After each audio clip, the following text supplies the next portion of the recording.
Hoy es la tercera aula encendida del segundo semestre. Anteriormente, el mes pasado, ¿verdad? Fue que tuvimos a Carlos Francisco Echeverría y anteriormente tuvimos a doña Marjorie Ávila y después tendremos a don Álvaro Zamora como la última charla de este año.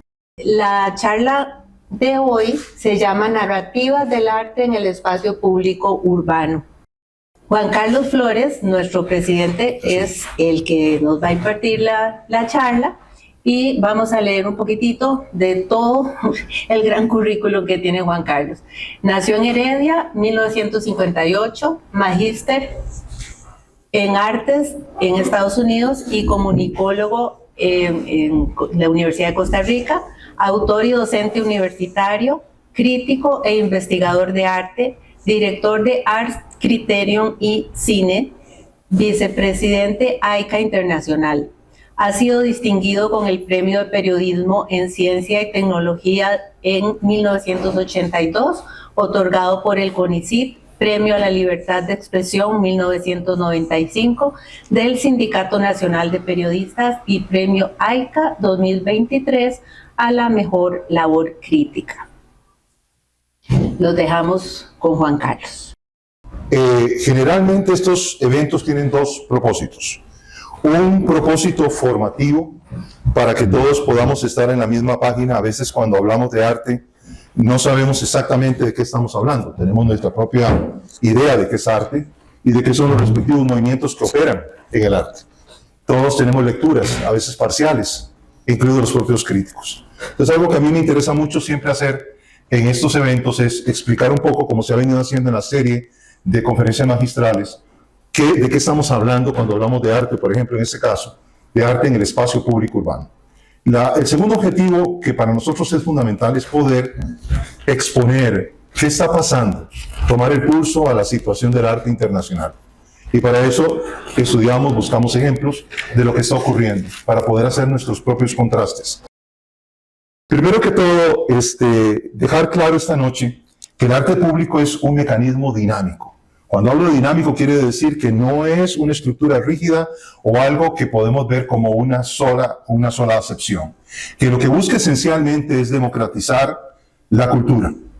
Un medio a través del cual los artistas pueden moldear y escuchar las voces y perspectivas de las comunidades en la esfera pública. Es totalmente, digamos, en ese sentido, diferente y liberado de lo que ocurre en los interiores de las galerías y los museos. Sí, esencialmente el aspecto de que sea público sirve para que se convierta en una especie de puente igualitario. Estamos al mismo nivel con los usuarios, con los transeúntes, con la gente en la cual la obra va a entrar en contacto, trascendiendo por supuesto los confines y las limitaciones de las galerías y los museos para acercarnos directamente a la gente. Y eso es un aspecto fundamental de toda expresión en el espacio público urbano. Desde las imponentes esculturas que adornan las plazas, como esta de Picasso, que está en el centro de Chicago, que fue instalada en el año 67, o las obras que nosotros encontramos incluso en nuestra propia ciudad, si ponemos atención y las recorremos, porque este país tiene una larga historia de obra pública urbana. En ese sentido, obtenemos de esa manera también un vívido retrato de la creatividad colectiva y de las experiencias compartidas, porque la obra no necesariamente, en el caso del espacio urbano, refleja exclusivamente lo que el artista piensa o la intencionalidad que tiene. A menudo está constreñida por lo que se espera que la obra sea o a quién responde por qué ha sido financiada. Entonces, eso plantea todo un dilema, pero también es parte de los pros y cons que plantea.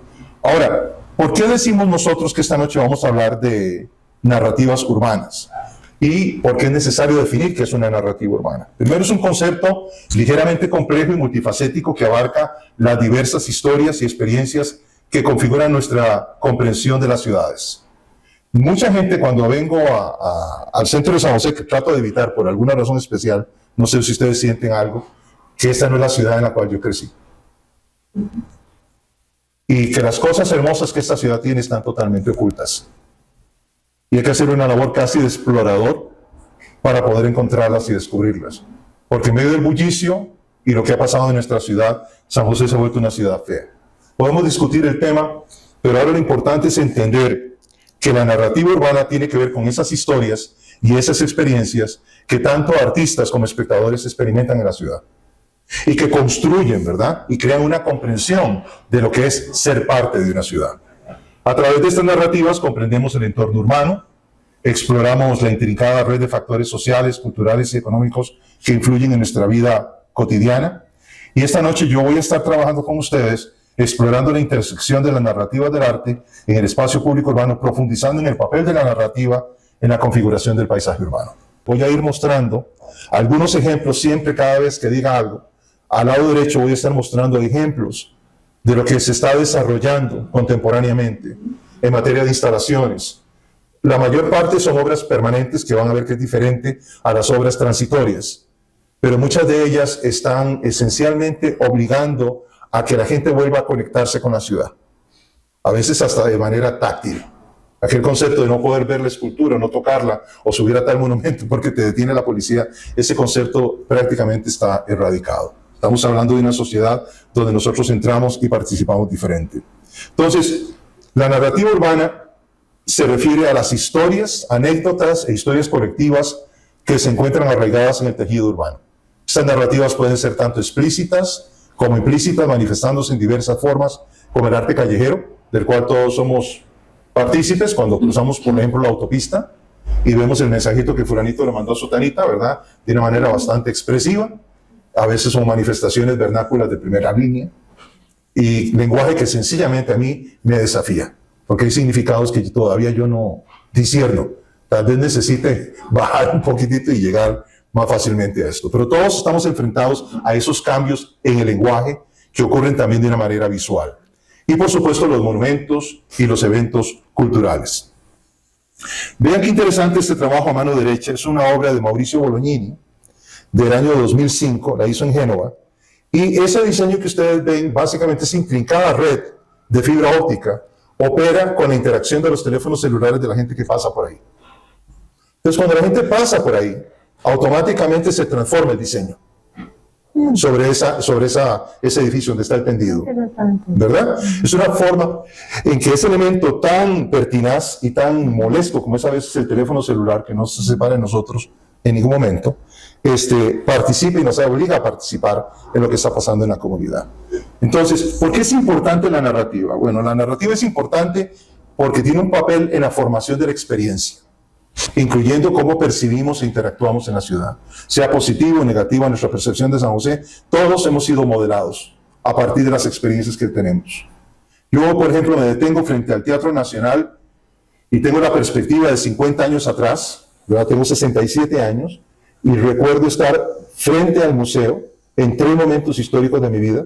Uno, cuando por primera vez vine al teatro a los 11 años y me llevaron al foyer, y la ciudad era una ciudad despejada, en que vos circulabas a través de una arquitectura que empezaba en el Liceo de Costa Rica y culminaba con la Biblioteca Nacional, y todo era la misma arquitectura. Bueno, entonces era como que llegabas a un lugar que podías identificar y fácilmente familiarizarte con él. Y luego me paro muchos años después y digo, esto no lo reconozco. ¿Qué es exactamente esto? Es como la ciudad de alguna manera te modela. Al examinar cómo se construye y se cuestiona la narrativa en los entornos urbanos, entonces podemos comprender mejor los complejos factores sociales, culturales, económicos que conforman nuestra experiencia en la ciudad. La importancia de la narrativa urbana reside en su capacidad para capturar la esencia de la identidad de una ciudad, influyendo en cómo los residentes y visitantes perciben e interactúan. La ciudad es un sistema complejo de narrativas, un mosaico de historias que se escriben, borran y reescriben constantemente.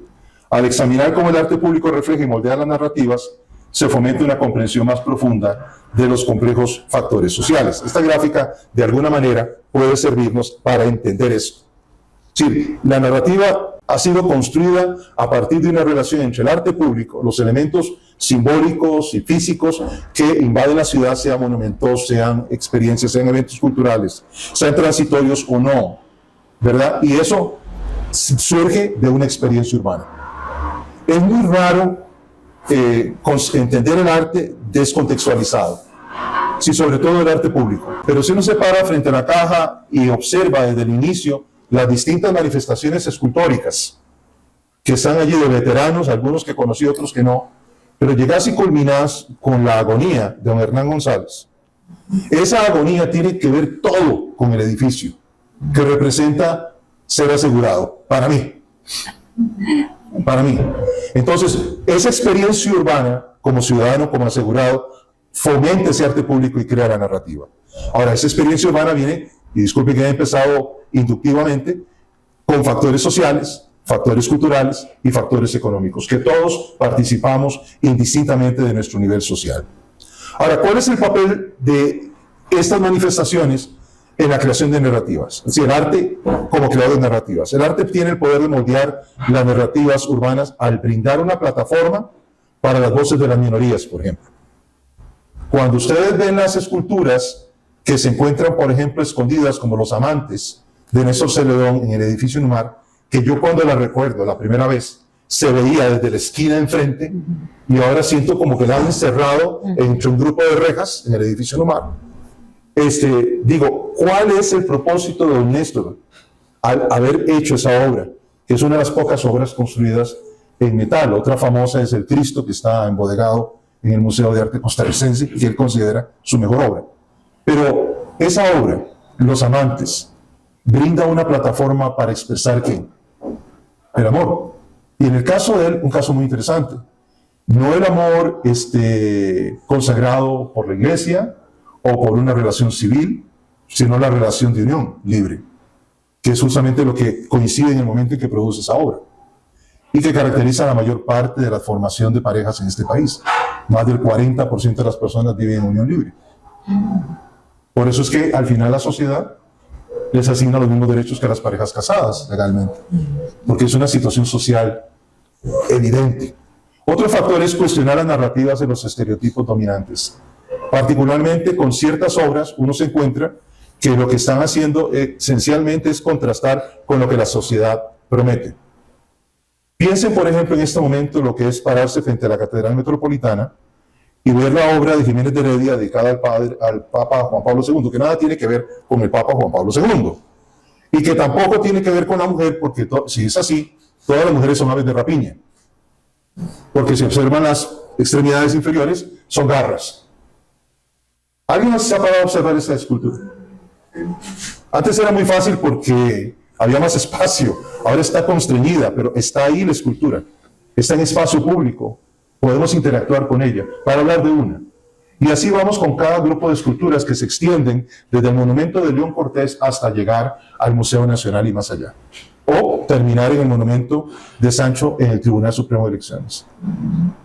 Hagan la recorrida, yo la he hecho, es absolutamente alucinante. Sí, nosotros vemos cómo la escultura que se ha venido creando crea nuevas narrativas, ¿verdad? Historias. No es simplemente un encargo. El artista ha hecho un aporte, una interpretación urbana. Y luego refleja la diversidad y complejidad de las experiencias, que en cada artista es un asunto diferente. Ahora bien, ¿qué es el arte público y urbano? Y empiezo mostrándoles a la derecha el trabajo de Harold Fonseca con los Juegos Infantiles del 62. Una obra que se creó en el marco de una revolución en favor del expresionismo abstracto a través del Grupo 8, del cual él formaba parte. Él era mano derecha de un famoso crítico, director del Museo Panamericano, que era José Gómez Sicre. Y José Gómez Sicre utilizaba a Harold para ir a distintos países a desarrollar este tipo de actividades. Siempre era su par en todo este proceso. En Costa Rica su trabajo era casi ideológico, era poder ayudar a un grupo de artistas a dar forma a esto mediante el Grupo de 8, que su tarea principal, según ellos, era ser disruptivo y romper con toda la forma de leer la ciudad. La forma de hacer experiencias en las arcadas, a la par del Hotel Costa Rica, frente al Teatro Nacional, es un buen ejemplo de esto, ¿verdad? Hay antecedentes, pero no voy a hablar de ellos. Lo que me interesa ahora es que estos murales fueron los primeros, fue el primer complejo dentro de la ciudad en el 62, en el cual nosotros tenemos obras de Felo García por un lado y obras de Harold, estas que están viendo ahorita, que fueron restauradas en los años 80. Es una forma dinámica entonces el arte público y diversa de expresión artística, diseñada intencionalmente para su exhibición en espacio público, que sean de fácil acceso para un público amplio. Esta es una condición sine qua non para poder presentar arte público. Abarca un amplio espectro de obras creativas, desde esculturas monumentales que adornan las plazas hasta murales intrincadamente pintados, en las fachadas de edificios e incluso instalaciones interactivas en parques, paradas de buses. Que, por cierto, es una aventura total ver los murales de Manuel de la Cruz González frente al reloj de sol, donde está el Ministerio de Cultura, totalmente vandalizados. Son 3, ¿verdad?, instalados para que la obra en mosaico se mantuviera, ¿verdad? Algunas de esas obras también eran arquitectónicas, antiguo Banco Anglo, ¿verdad? Que ustedes pasaban a la par de la estructura y decían, ¿qué es esto? ¿De dónde sacarían estos cubos? No, no. Es una escultura arquitectónica. Entonces, la ciudad continuamente a nosotros nos desafía. Algo que quiero ahora compartir es entonces una definición operativa que nos acerque a nosotros y que nos ayude a identificar de una manera clara estas manifestaciones. El arte público es comunicación en cualquier medio cuya forma, función y significado se crean para el público general mediante un proceso público. Ahorita explico qué es el concepto de un proceso público.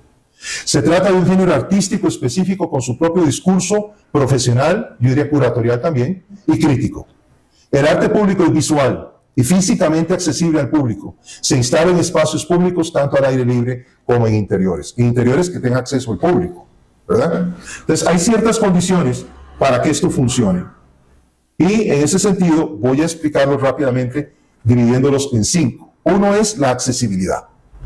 Este es el monumento o la escultura La Agonía, que es imponente cuando usted llega al foyer de entrada a la caja del Seguro Social sobre la Avenida Segunda. Es una obra que curiosamente la gente está tan apurada por su cita que nadie se detiene a ver, y es imponente, invade el espacio. O sea, está ahí para estorbarnos.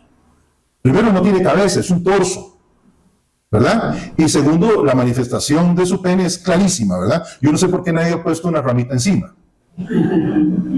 ¿Será que no se han dado cuenta que es eso? Pero lo que quería Ido Bernal, según una vez me explicó, era expresar la angustia humana, la angustia existencial. O sea, lo que está antes de la muerte, que es la agonía. Y lo hizo justamente para esta obra que iba a ser colocada en el nuevo edificio de la Caja cuando se inauguró. Esta obra es del año 66. Entonces, la accesibilidad es un elemento clave. ¿Es la obra accesible? Está cumpliendo el primer requisito para hacer arte público urbano.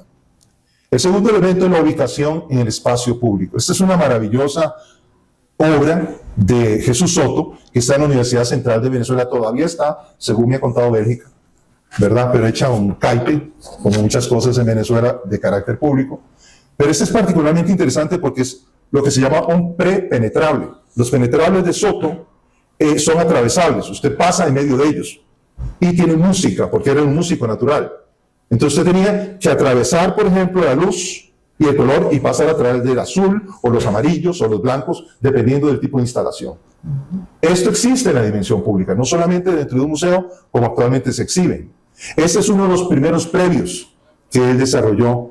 Pero vean interesante la cualidad aquí es la ubicación en el espacio público. Aquí es en instalaciones donde los estudiantes transitan y pasan y demás. Historiador y crítica Cher Krauss Knight afirma que la difusión del arte público reside en la calidad y el impacto de su intercambio con el público. En su faceta más pública, el arte amplía las oportunidades de participación comunitaria, pero no puede exigir una conclusión específica. Introduce ideas sociales, pero deja espacio para que el público llegue a sus propias conclusiones, que es el elemento más importante del arte, la construcción del significado a partir de la intencionalidad, pero con una lectura última que la define el espectador, ¿verdad? En cuya atención se crea y se justifica la mayor parte del arte contemporáneo, no solamente el arte moderno.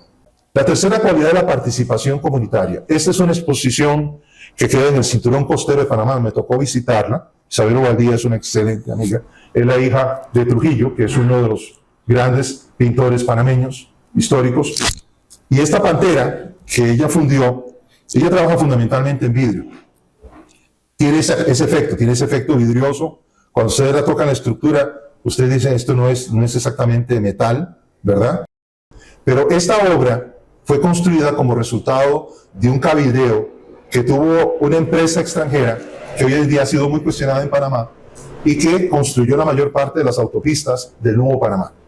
Entonces, a raíz de todo el escándalo, ellos desarrollaron un proyecto de responsabilidad social en consorcio con los artistas, la comunidad, y construyeron un cinturón de esculturas a lo largo del centro de Panamá. Esta es una de las obras que están allí, es el resultado de esa relación o esa tensión que de alguna manera se resuelve positivamente, haciendo hoy en día de Panamá una de las ciudades más bellas en términos de exposición y escultura pública. El cuarto aspecto es el proceso público, y este es el aspecto de la financiación. Ciertamente a veces los artistas dan su obra de alguna manera gratuita porque la visibilidad de la obra tiene un efecto positivo sobre su cartera o portafolio. Es así como ocurre en Europa. Cuando ustedes ven a un escultor que ya ha fallecido, como es el caso de Chillida, a Chillida ustedes lo encuentran en todas las capitales europeas. Y nunca le pagaron a Chillida por las esculturas. Pero la instalación, el cuidado, porque no es instalar la obra, es mantener la obra. A veces la gente piensa, qué linda se ve nueva, sí, pero piensen en eso 10, 20 años después. Y luego está el factor de que en términos del mercadeo, muchos artistas han entendido que la mayor ganancia es la visibilidad, no exactamente vender su trabajo cuando es público. Y en este caso, Néstor ha sido un gran afortunado, aunque esta obra tiene particularidades en términos de lo que a él le costó hacer esta obra. Fue todo un reto hacer eso en la esquina de la Plaza González Víquez. Y obviamente hubo un proceso de financiamiento público. Entonces nosotros aquí lo que tenemos es una obra que es posible mediante un proceso en el cual el Estado, en este caso, ha participado para cubrir los costos, porque no es el artista, es el arquitecto, es el ingeniero, son los albañiles, son los obreros, son los topólogos. Es una cantidad enorme de gente que participa para hacer esto posible. Y el último elemento es la longevidad. Esto hubiera gustado que Lidia estuviera hoy, porque esta obra ha sufrido mucho. Esta obra ha sido vandalizada. Esta obra ha sido abandonada y totalmente descolorizada. Esta es la última versión de su restauración hace 3 o 4 años, ¿verdad? Y es una obra, obviamente como su título llama, arcoíris, a la conciliación, al entendimiento entre distintas tendencias y minorías en este país. Es una obra que se encuentra en la plaza del Parque Metropolitano La Sabana, al costado sur. Pero nuevamente, la longevidad de una obra depende exclusivamente de la concepción, ¿verdad? Y los socios que participan en el proceso. Las obras necesitan ser adoptadas, necesitan que otras personas participen en el proceso de gestión.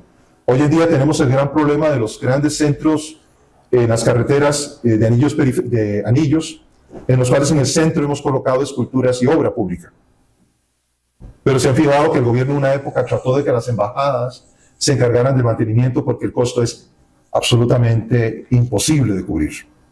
Entonces, tenemos una gran ambición de hacer cosas, pero nos olvidamos de que el factor de longevidad es clave para que una obra pública pueda perdurar no solamente en la memoria, sino que continúe en ese proceso dinámico de nuevas narrativas. Esta es una obra que todos conocen, es de José Sancho, se llama El epítome del vuelo, está en la plaza del Tribunal Supremo de Elecciones, y es obviamente una obra permanente.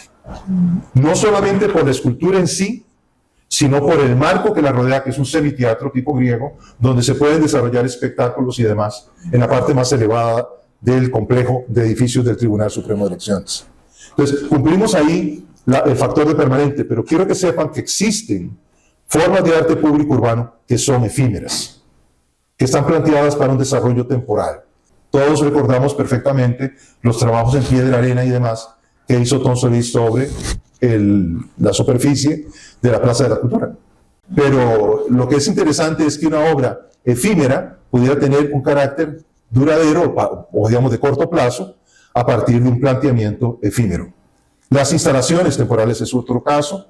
Por ejemplo, el equilibrio precario en una roca o una muestra de humo de colores, que también se admite hoy en día, dentro de arte público. Claro, eso está todavía muy avanzado para nosotros. ¿Quién les va a pagar por el humo de colores? Entonces, quiero hablarles un poquito de la historia de esto.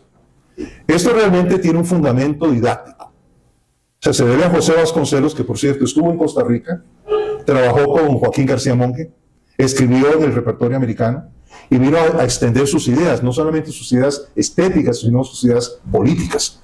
Como secretario de Educación en el gobierno de Obregón, tras la Revolución, básicamente él entendió que la mayoría de los mexicanos, más del 60%, se estima, eran analfabetos. ¿Cómo se llegaba a educar a una población analfabeta? O sea, yo quiero que sepan, ninguno de los grandes muralistas hacía murales.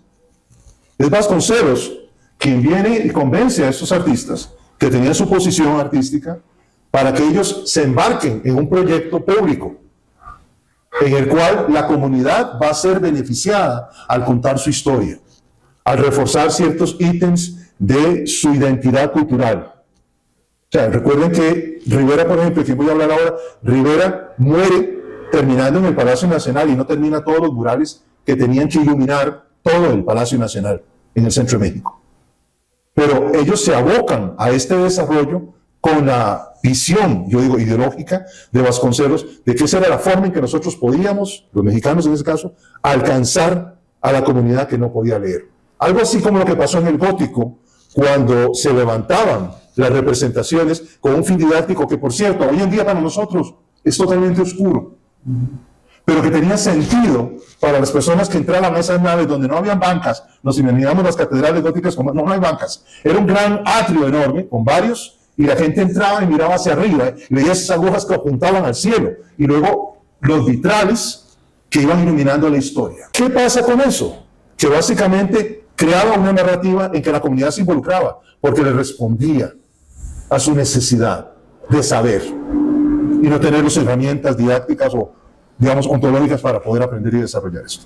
Entonces, los murales de Rivera, caracterizados por su gran escala y su rica crítica social, representaron un cambio radical, gracias a Vasconcelos, que los impulsó, respecto a las formas artísticas convencionales de su época. Creía que el arte debía dejar de ser un privilegio de unos pocos privilegiados para convertirse en parte integral de la vida pública, accesible a todas las personas. No olvidemos que durante siglos la experiencia artística se había limitado predominantemente a los sagrados salones de las instituciones religiosas y a las opulentas habitaciones de las élites. El arte que nosotros apreciamos en el Renacimiento, muy poco, exceptuando tal vez algunas esculturas, eran públicas. Ya Miguel Ángel, la famosa escultura de Miguel Ángel ya no está, tampoco es pública. Todas entraron bajo techo, por protección y demás. En el Renacimiento, las obras maestras como frescos y retablos adornaban iglesias y palacios, sirviendo como expresiones de fe y símbolos de poder. O sea que no eran realmente de acceso libre. Sin embargo, con la llegada del siglo XX se vislumbra un cambio transformador en el mundo del arte. Diego Rivera, Orozco, Siqueiros son visionarios en ese sentido. Y por cierto, no son iguales. Cada uno tiene su propia estética. Pero todos coinciden en el objetivo de que el arte necesita abandonar su pedestal y acercarse a la gente. O sea, si ustedes revisan la obra que hace Rivera en Europa, no tiene nada que ver, de repente, con los murales que empieza a hacer. O sea, no hay una conexión directa, exceptuando tal vez algunas imágenes típicas de flores, de campesinos y demás. Pero los murales de Rivera adornaban edificios y espacios públicos de todo México, narraban vívidas historias de la cultura mexicana y de las luchas sociales, que es un aspecto fundamental de la narrativa. Sus obras monumentales, como las del Palacio Nacional, transformaron el espacio público en un lugar de reflexión. Si usted pasa hoy en día, difícil ignorar esos frescos. Primero porque hay una simbología que para quien no es mexicano, e incluso para quien es mexicano, es difícil. Hay elementos que, por ejemplo, solamente estudiándolos usted realmente puede entender. Hay cosas que hemos olvidado, que hemos dejado en nuestro afán y en nuestros cambios modernistas, y hemos olvidado qué significan. Pero en el caso de ellos, para el pueblo al cual se estaban dirigiendo, estamos hablando adelante de 1910, ¿verdad? Hasta que se acaba y cierran la llave y los muralistas más bien tienen que ir a buscar trabajo a Estados Unidos. Esa es otra historia. Pero estos murales, mientras duró el movimiento, fueron poderosos instrumentos de comunicación que conectaron con la gente común. Porque además, los modelos que representaban era la gente común.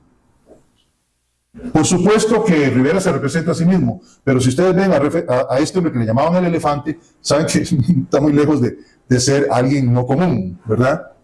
O la Frida Kahlo. Pero quiero decir que, exceptuando esas figuras históricas como Marx y demás, que metían en la obra, la mayoría de los demás era gente que la gente podía reconocer. Era gente de descendencia indígena.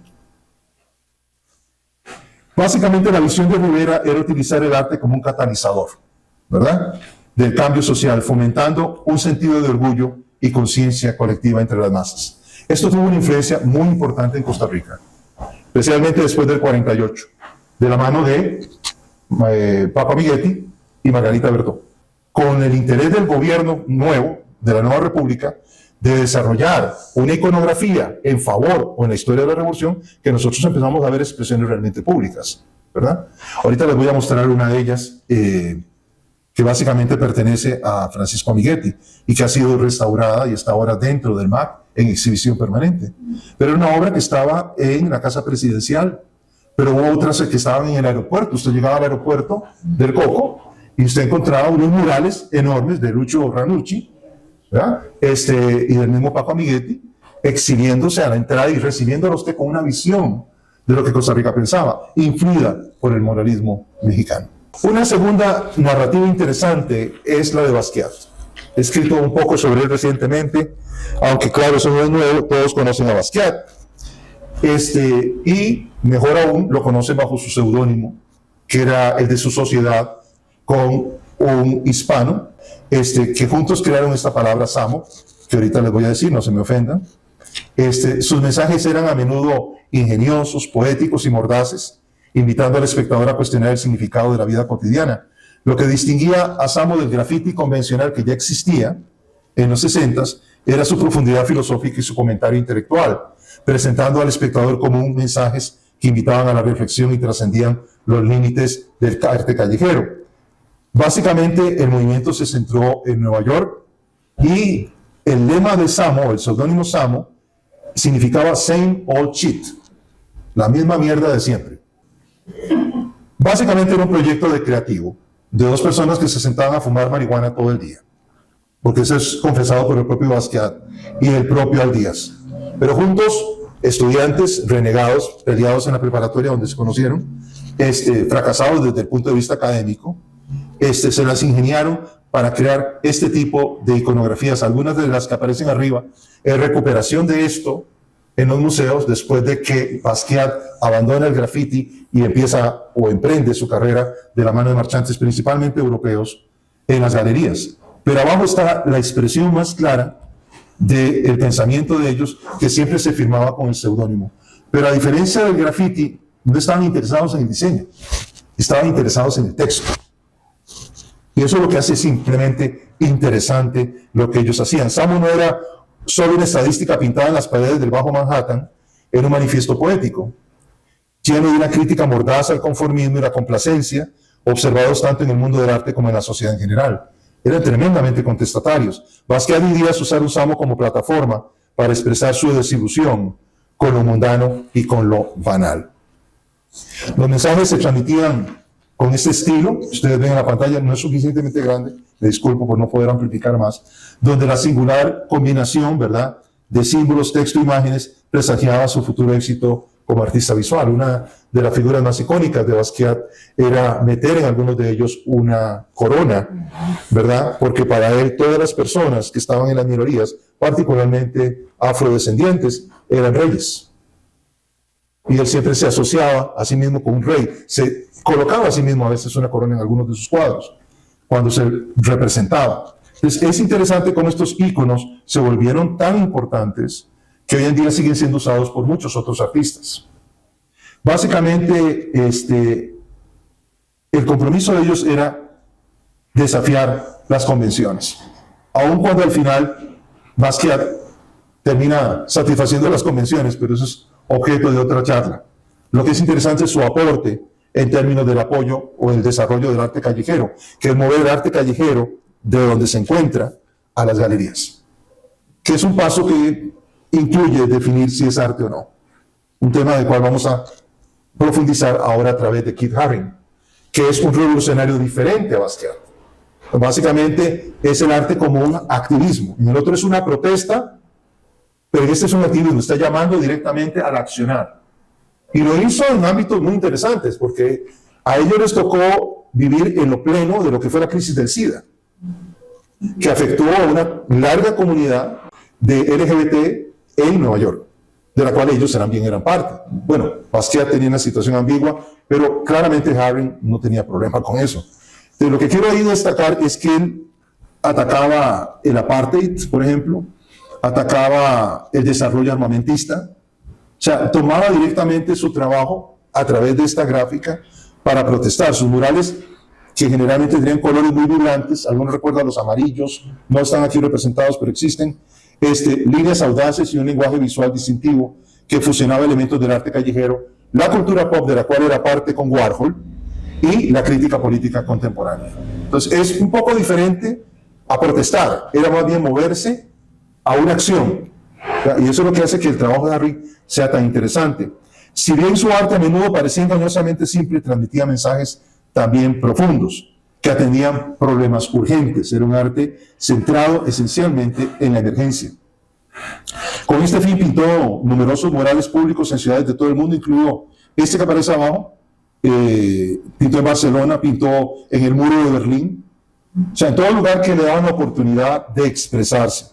Estos murales sirvieron como faros de esperanza, como iluminación, desafiando obviamente normas obsoletas y abogando por el cambio. El enfoque de Harry, basado en el arte como activismo, reflejaba su convicción de lo que los artistas tenían la obligación moral de abordar los problemas de su tiempo.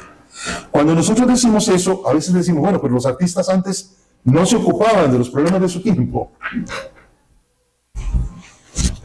A mí me encanta Bruegel. Y cuando yo veo las representaciones de los campesinos de Bruegel, ¿verdad? Yo no puedo dejar de decir que no le interesaba. Él dedicaba muchísimo tiempo a estar con la gente. Y no la gente que le compraba sus cuadros, sino la gente que formaba la imaginería de sus cuadros. Entonces, siempre ha sido una preocupación. Lo que pasa es que la declaración conceptual es lo que hace aquí un giro diferente. Ya no estoy ocupado en que la gente adivine, sino que directamente la manifestación es explícita. Y eso nos lleva a otra narrativa, la cuarta esta noche, que es la de Banksy, que tiene que ver mucho con lo que estabas hablando vos ahora. Porque Banksy es un caso muy peculiar, ¿verdad? Últimamente se ha comercializado porque ha tenido tanto éxito que aún las cosas que él presenta en las calles las trata la gente de robar y cotizar y vender en el mercado. Algunas hasta el nivel de Sotheby's. Todos recordamos la trampa de su obra molida, que todo eso lo preparó él mismo, ¿verdad? Él estaba en el propio salón volándose la obra mientras la subastaban. Pero lo que me interesa destacar de Banksy es que este escurridizo, enigmático artista callejero británico se ha forjado un nicho único en el mundo. Es muy difícil encontrar un ejemplo similar en el arte callejero al de Banksy. Tal vez solamente el caso de el padre de los stenciles franceses, que fue su maestro, que fue el que le enseñó a usar los stenciles. Es su influencia más inmediata, y que es del 68 francés, ¿verdad? De la gran revolución juvenil. Su obra se compone entonces de una cautivadora fusión de arte, de crítica social. Yo le agregaría de humor, porque hay cosas simplemente simpáticas. Hay una obra en Bristol en que está colgando el amante desde la ventana y la esposa está semidesnuda. Estoy hablando de una representación bidimensional sobre una pared, y es una ventana falsa dentro de un edificio. Y adentro está el marido mirando hacia afuera y no ve al hombre porque está agachado. La figura, ¿verdad? Está representado como Chingo, las pelotas al aire, guindando de la ventana. Todo, entendiendo que es en el plano bidimensional. Extraordinario. Pero igual que tiene su humor, tiene también acidez, ¿verdad? La esencia del arte de Banksy reside en su anonimato. Eso lo hace subversivo. Le llamamos también arte de guerrillas. Porque nadie sabe, a pesar de todas las teorías que se han lanzado, nadie todavía le ha llegado exactamente quién es, ¿verdad? Si es un cantante metido a grafitero o si es otro tipo de persona. Su verdadera identidad entonces permanece desconocida, lo que permite que su obra hable por sí misma. Es decir, él se sale de la escena, la gente sabe que es Banksy, pero entonces se ocupa de la iconografía. Porque la personalidad del artista ya no es importante. ¿Verdad? Hay gente que nos dice, Picasso, Van Gogh, y leemos muchísimo sobre el perfil psicológico de esta gente, ¿no? O sobre sus malos hábitos, o sobre sus perversiones, o enfermedades. Pero el punto esencial es que aquí no podemos decir nada de Banksy. Nos tenemos que ocupar de su obra. Pero es muy político. Ah, sí, profundamente político. Pero no es político idiota. Cuando habla, por ejemplo, contra la migración, pone 3 pichones, 3 palomas, y a la paz viene un canario como africano.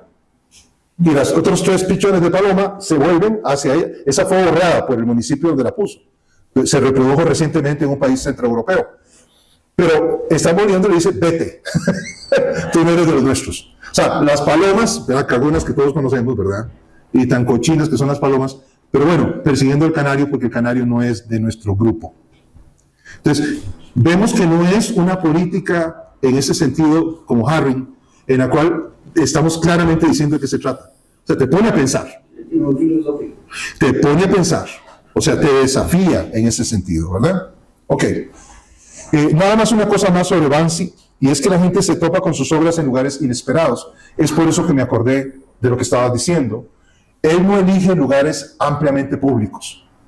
Por ejemplo, sus primeras obras las hizo en trenes. Entonces, imagínense la rapidez con que tiene que hacerlo. Trabaja con stencils y lo pintó a un animal en el fondo del tren y sale corriendo, porque no lo tiene que capturar. Es ilegal lo que está haciendo.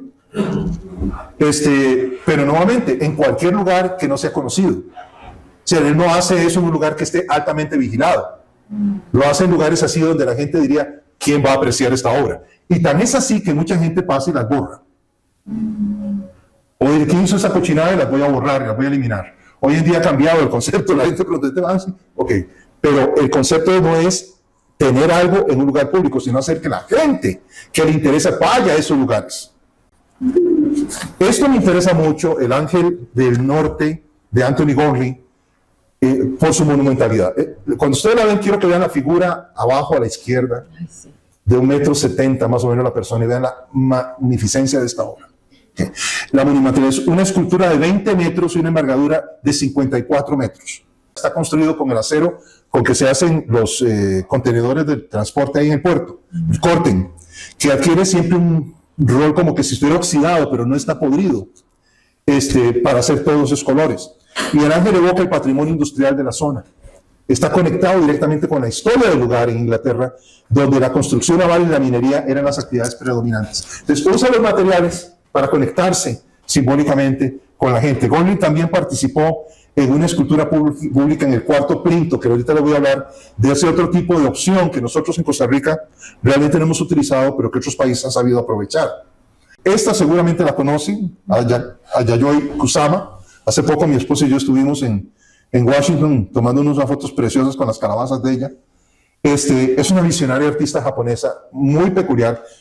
La escala y la ubicación de estas esculturas en entornos naturales o paisajes urbanos crea una experiencia lúdica y surrealista. Esta está montada dentro de un muelle, ¿verdad? O sea, hacia el final del muelle, rodeado del mar. Al ubicar sus fantásticas creaciones en espacios abiertos, Kusama difumina los límites entre lo natural y lo artificial. ¿Qué hace una calabaza amarilla en medio de la nada? Y así son la mayor parte de sus esculturas. Así es como están concebidas.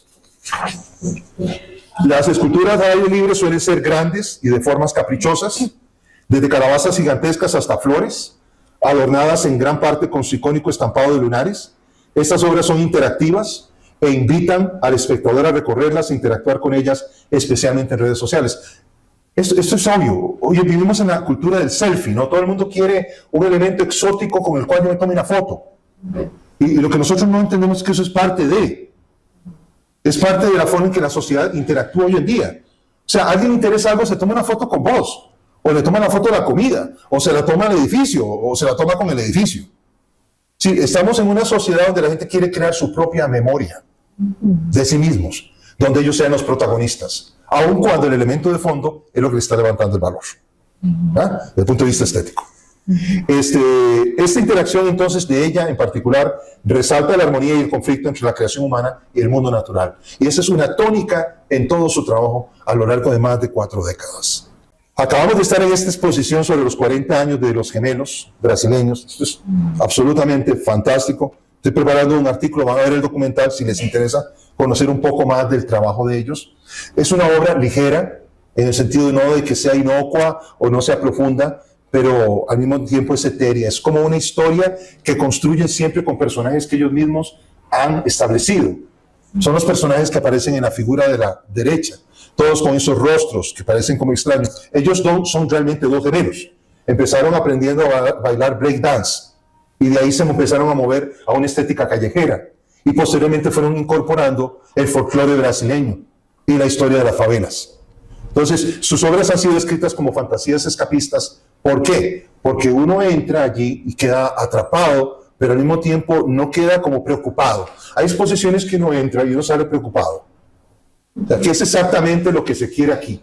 ¿O por qué esta persona es tan negativa? ¿O por qué vemos el futuro de una manera distópica, que es un elemento dominante en muchos artistas costarricenses recientes, jóvenes? O sea, no hay futuro, no hay expectativa. Acabo de estar en una reunión de curadores en que ese era el tema. Se acabó el futuro.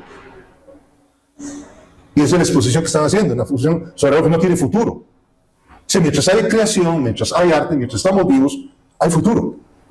Pero el concepto negativo que pesa en muchas cosas contrasta con lo que hacen los yemeos. Básicamente, ellos son notables porque todo lo mueven a un nivel onírico, ilustrativo y estructurado. Algunos han dicho que la obra incluso se alimenta, o roba, como muchos, a las obras del Bosco y de Escher. De hecho, esto no es suficientemente representativo, pero es parte justamente del trabajo que ellos han venido haciendo. Su obra presenta a personajes siempre de piel amarilla, tomados del tono amarillo que ambos gemelos tienen en sus sueños, pero por lo demás es diversa y abarca desde rótulos hasta murales complejos. Me tocó ver zootropos, esculturas, música, aparatos sonoros, esculturas transparentes, todo lo que ustedes se imaginen que uno puede hacer en multimedia, ahí estaba. Y todo lo han hecho. O sea, es una imaginación inacabable. Ahora, ellos no buscan ser profundos, no buscan transformar el mundo, pero sí tienen una agenda. Ese es un tema de otra reunión. Tiene que ver un poco con la cultura brasileña.